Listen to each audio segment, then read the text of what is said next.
Hello bookworms! Today I'm here to do my November reading wrap up for the month. This month I read a total of 9 books, which is really good, especially considering that I did not read a single thing for the entire end of November. I had a week off of work and I spent so much time like cleaning our apartment and just getting everything ready for Christmas that I didn't have a single second to read, and then at night I would just pass out because I was exhausted from like spending so much time cleaning and being active all day. There were like 11 days in November where I didn't read a single thing. So 9 books for the rest of November is pretty good. So the first book that I read this month was Empire of Storms by Sarah J. Maas, which is the 5th book in the Throne of Glass series. I actually did a full review for this video, so I will link that down below if you want to hear my full thoughts. The way that I'm handling review videos is I am going to do the beginning portion of the video as a spoiler-free review, and then I will jump into spoilery thoughts afterward, but obviously I'll warn you once that's going to happen. So if you're interested in seeing that, you can check it out down below. I'm really excited to start doing some more review videos on my channel because while I know that they are definitely not the most popular videos and they don't get the most views, they are really fun to do because you get to like gush about a book that you just really enjoyed or didn't enjoy. So I definitely liked this book. I don't want to get into the synopsis because it's the 5th book, so I don't want to spoil anything in the beginning of the series, but Queen of Shadows is still my favorite book in the series. I really, really enjoyed that one. This one was not as good as Queen of Shadows in my opinion, but I did feel like there was a lot of character growth that happened, and the end left me very, very excited for the 6th and final book in the series, and I ended up giving this one a 4 out of 5 stars. Then I read an ebook. It was one of the Pottermore Presents ebooks, and it was called Short Stories from Hogwarts of Heroism, Hardship, and Dangerous Hobbies. And I gave this book a 3 out of 5 stars. This is one of the 3 ebooks that was released by Pottermore. It's basically just factual information. It doesn't really have much of a story. So it was really interesting. This book focused a lot on McGonagall and Lupin, and now I'm forgetting his name, but the person who was in charge of in charge of the magical creatures before Hagrid took over as like gamekeeper. His portion was like super short though. It mostly followed McGonagall and Lupin, and I liked it. I liked getting their backstory, but it was presented in a very factual way. It wasn't like an entertaining story-driven plot or whatever. So that's why I enjoyed it, but it wasn't like my favorite Harry Potter thing ever, and I ended up giving it a 3 out of 5 stars. Then I read Heartless by Marissa Meyer. I ended up giving this one 3.5 out of 5 stars. I really did enjoy this one. Cassie Melissa and I actually just posted our Spines with Wines review of the book because this was our book of the month for November, and I really enjoyed it. It was a very sad story. Like, you should not go into this expecting something happy, but it was really good, and I really, really loved Marissa Meyer's writing. It had that ease about it. The same thing if you've read the Lunar Chronicles, like her writing is just very easy to read and it's very pleasant. I liked all of the extra like little tidbits of information that she gave about hearts, and I also really liked how she incorporated some Edgar Allan Poe into it with the Raven, and I liked just like a lot of the little things I thought were really enjoyable and really cute, but it was a really sad story. But I definitely enjoyed it overall, and like I said, I gave this 3 out of 5 stars. And I'll leave a link to book club down below in case you want to watch the full, very spoilery discussion. Then I read Crooked Kingdom by Leigh Bardugo, and this was one of the easiest 5 out of 5 star books that I read for the year. I just absolutely loved this one so much. Again, I did a full review for this book, and I'll leave a link to that down below, but I didn't love Six's Crows as much as everyone else, but I really loved Crooked Kingdom. I fell even more in love with the characters, and there was a new perspective added of my favorite character. So I just loved the whole thing. Like, the heist was wonderful. Just the way that everything was tied up and the way that everything played out was just amazing. And this book had me like laughing and sobbing, and I just had so many feelings, and I really appreciate the diversity in it. Just pretty much everything about it. I felt like this book was like very nearly perfect. This was definitely 5 out of 5 stars, and I'll leave my link down below to my full review if you're interested in seeing that.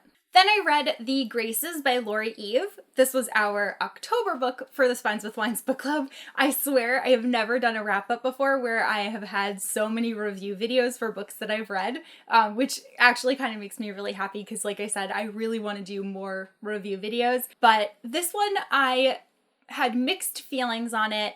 I think that afterward, like after reflecting and really, really thinking about every single aspect of the story, I am definitely like intrigued and I enjoyed it more than a lot of other people seem to have. I thought that the story was very engaging. I really liked the way that everything was kind of set up, but I'm very much looking forward to the second book because this one was a lot of just like laying the groundwork, but it was enjoyable overall and I ended up giving this one 3 out of 5 stars, and I will also link the Spines with Wines live show to this book down below, and that one is actually probably my favorite live show that we have done so far, just because it was really fun and I felt like there was so much to talk about with this book, so yeah. Then I read What Light by Jay Asher. This book is so cute. It's a new contemporary story and it follows a girl who lives, she spends like the majority of her year living in Oregon, but every Christmas season her family goes to California and they rent a lot there and they spend the season selling Christmas trees. So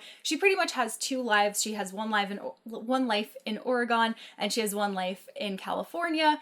So she has like separate groups of friends and stuff, and she's just used to it. Like this is just the way that her life is. But this might be the last season that her family is spending in California, and then things get a little bit complicated when she meets this boy, and this boy has a very dark secret about his past. The story follows her and her decision whether or not she wants to look past this secret, or if she kind of gives in to all of the rumors that she's been hearing about him. And it's really, really cute. It's very, very Christmassy. It takes place on a Christmas tree lot, so they're just like constantly drinking peppermint mochas and talking about Christmas trees and like caroling, and they do tons of Christmassy things. So I really enjoyed it. I felt like it was the perfect book to read to kind of kick off the Christmas season. And I ended up giving this one a 3 out of 5 stars. Then I read Tell Me 3 Things by Julie Buxbaum. And this book was also very, very cute. I enjoyed it very much. It was a contemporary story and it follows a girl whose mother passes away and then her father like secretly gets married to this other woman, and she kind of has to uproot her life from Chicago and she moves into this enormous like mansion like house with her father in LA, and she has a new stepbrother who really doesn't want to have anything to do with her, and the people at her school are all very rich and a lot of them are very snobby, and it's not what she's used to. She's getting made fun of by these girls and people are just not nice to her because of the clothes that she's wearing, which is something that she never experienced before. She ends up talking to this one person online who goes by just screen name or SN, and the two of them talk. This person says that they want to help her, and she has trouble believing that because people are like really not that nice here, but the two of them end up talking and she relies on this person a lot, and then there's kind of a romance that forms, but this person knows who she is and she doesn't know who they are. She doesn't know if this is a trick or anything, and I just thought that it was a really, really cute contemporary. The characters were really well developed. I really enjoyed the story. Even like the parents were very well developed, and I just felt like pretty much every aspect of her life was thoroughly covered, which was nice because sometimes certain relationships can be kind of sacrificed to put the spotlight on other relationships, and that really didn't happen in here. There was lots of issues that she faced, whether it was with her family, whether it was with her friends, or whether it was a romantic relationship. And I thought that it was really good, really well done, and I really enjoyed it. Although I will say that it did drive me a little bit crazy that it took the main character so long to figure out who it was that was SN when it was like so blatantly obvious to everyone else reading. So I ended up giving this one a 4 out of 5 stars. Next, I read This Is Our Story by Ashley Elston, and this is one of my new favorite books of the year. I absolutely adored this story. It's so short, but it was so amazing. Like, I was completely invested in this story from page 1. There's a group of boys that are all like the best of friends. They're called the River Point Boys, and they all go into the woods one day, and one of the boys gets shot by one of his friends, but when they come out of the woods, none of the other boys are talking about it. They're all saying that they don't know what happened. They don't know who was using this specific gun because they went in to go hunting. And they just will not like reveal any information. The whole murder mystery kind of goes to the town to be the defendants, and this girl ends up having to do a lot of the legwork to try to figure out what was going on with this crime scene because the guy who is given the case, he is an older gentleman and he's kind of like about ready to retire and his eyesight isn't great.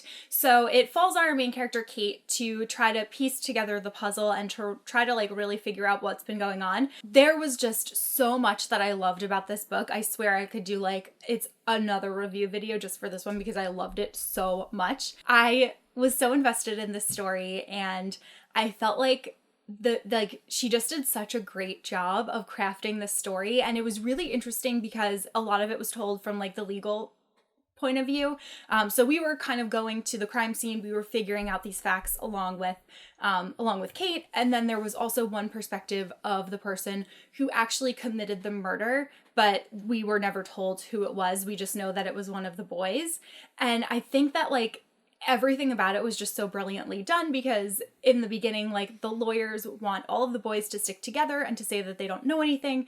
That way none of them can get convicted for anything. And I think that the author did a really great job of like portraying the boys as a unit. So like in the beginning of the book, it was kind of hard to differentiate one boy from another boy. But as you read on, you kind of got to know their personalities a little bit more. And then I am so proud to say that I was correct in guessing who the killer was. There was like one clue that I was just like, oh, it's this guy. And just watching the whole thing play out was so exciting. There was this whole other storyline that was going on too.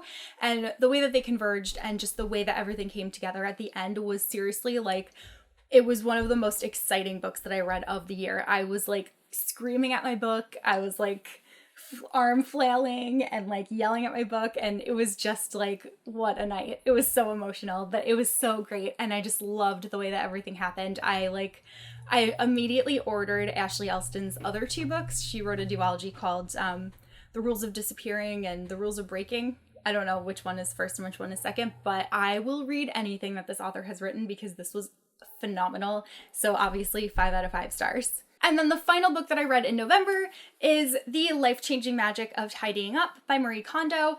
I had heard so much about this book and I knew that I had this week off of work coming up, so I wanted to read this and then to really like clean my whole apartment, and I totally did that, and this was really helpful. The author is obviously like a little bit insane, and I felt like the fundamentals of what she was saying were really good. I wouldn't like follow all of her advice to a T, but I think that there was a lot of useful information to like grasp from what she was conveying through here, and I really loved it.